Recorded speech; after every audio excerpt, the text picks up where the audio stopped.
Welcome back to Shelf Space, the show where I talk about the difficult decisions I face when curating my board game collection. Follow me over to the shelf where I talk about the games that I'm bringing into my collection today and find out which games I'm going to have to say goodbye to. Along the way, maybe you'll get a few ideas for your own collection. Let's go take a look.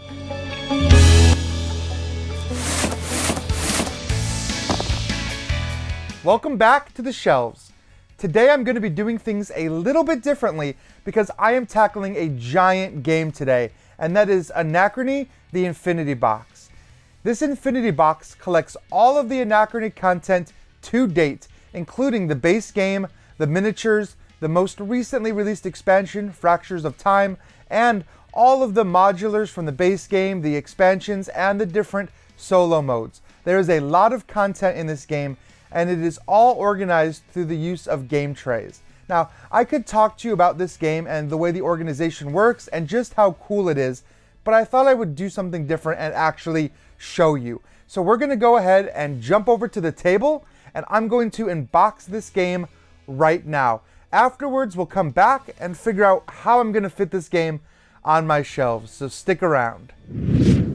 Now, this thing is just a beautiful piece of artwork to begin with. I mean, everything about this box just screams Anachrony.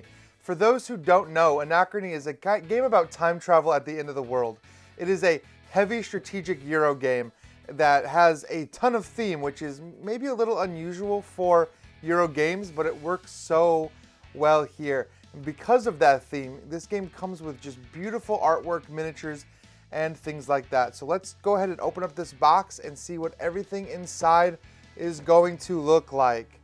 All right, here we have trays for everything. You'll have the different resource trays and component pieces that are available during the game. Oh wow, these are really cool too. These aren't just like flimsy pieces of plastic. I mean, these are pretty hardcore. They don't appear to be like official game trays, but they're definitely taking some inspiration. And here we have some of the token components. And, oh wow, these are really high quality. And look at that, there's some great screen printing. I'm gonna show you guys up close what these look like, but that's some really cool looking screen printing on those faction pieces. And then, of course, we have one more here. Let's go ahead and see what's underneath. Okay, even more trays. These look like they're going to store each individual modular expansion. So we'll see how many of these there are in the final version of the game. This is definitely for the bottom timeline pieces. You can tell by the shape there. Wow, lots of trays. I cannot wait to see what these trays look like full. So let's go ahead and keep peeling back this cardboard. Now you're gonna see the miniatures that I talked about in this game. And this is a minis game, kind of, in which, I mean, you're using these detailed miniatures, but it's not a skirmish game or anything like that. These miniatures are actually going to be workers that you'll place during the game, and you can slot little cardboard chits in top to indicate who is kind of operating that mech. And these are really cool, and you're going to see the miniatures from the new faction that comes in the Fractures of Time expansion as well. So we're going to pull out all these different minis, and you'll see here some more spaces to store components. Oh wow, these are heavy duty. All right, another layer. This thing goes deep. Look at that. All right, we've got the other faction minis right here. You're gonna see those kind of still in their packaging. This is very cool. These are awesome. I just gotta say, like, the minis for this game, one of my favorite things about it, I mean, they really just add a whole new element to the theme and feeling of this game, which already was one of my favorite Euros. Let's see here, another set of faction miniatures. All right, I'm gonna keep going down into this box, but obviously you can tell already a ton of content, and I haven't even gotten to the actual pieces of the game. This has just been trays and miniatures, which I'm gonna assemble here in front of you in a minute. So let's go ahead and keep peeling away at these layers. And we've got the rule book there, it looks like. Oh, now we've got the actual game boards, all of the boards. Look at this rule book, or series of rule books, I guess I should say. This is pretty killer. I'm gonna go ahead and rip this open right here live and hope that it works. All right, look at that. when it comes to opening something like a piece of plastic, you really only get one take. But we've got the different rule books. So that rule book, there's the solo rule book, there's a story rule book here, there's a handy guide to how to reassemble all of your content and where to store all the trays. Wow, I mean, look at that. This is really cool. This is something else. We've got detailed breakdowns of how to store. Now, this might seem a little excessive, but for those who have unboxed certain games or gotten certain collector's editions, when it comes to getting everything back into the box when you're done, it can become a pain. You have to know what the designer intended or what the developer intended when they sorted everything. Having a manual like this actually really helps. Once you start to figure out where everything goes, it becomes pretty easy to put it all back in the future.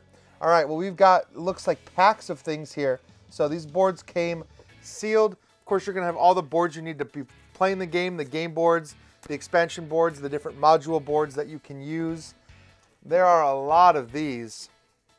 And we've got the score pad even mixed in there as well. So that's pretty nice. I mean, these are pretty hefty packages they've got here. We'll continue on. And now we start to get into the punch boards. There are a lot of punch boards to this game. And one more set, we've got the resources, then the cards already in their space, which is great. I'm better get to work punching this because there's just a lot. So let me go ahead and clear all of this stuff out of the way, and let's take a look at what came in all of these different bundles. So I will be right back. And I'm back 45 minutes later after punching everything that this game came with. And you can take a look at these photos and see that it was quite a bit. I have quite the spread here, but we're gonna see now if we can just get everything that was punched back into these trays and see how well everything fits back into that Infinity Box. So I was right here. I've already laid out the first level, and this is going to be different trays that are going to hold all the components for the different factions. So let's go ahead and fill those up first.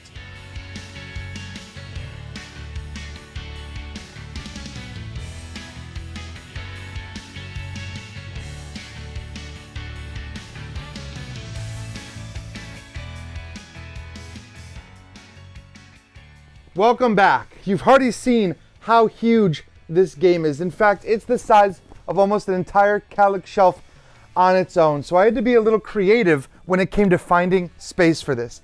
I had to shuffle a lot of things around on my shelves until I could get to a point where I only had to remove one game. And today I am getting rid of Time Stories and its expansions.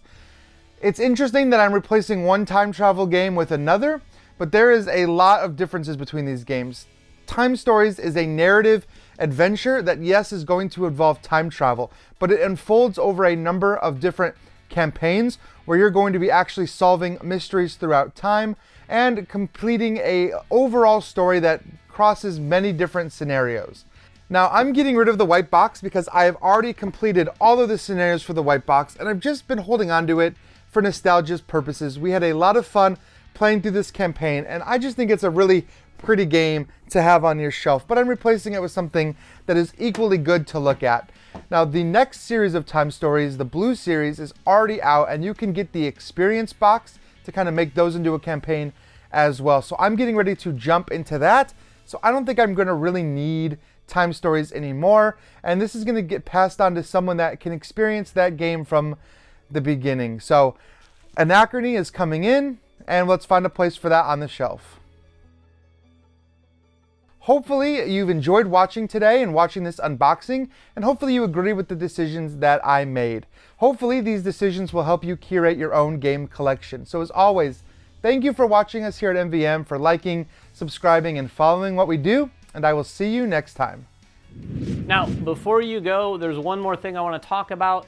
I hate to bring this up, but YouTube analytics tells us to do this. So please click on the subscription button, ring the bell, watch our next video, rinse and repeat. Just keep doing that over and over and over and over.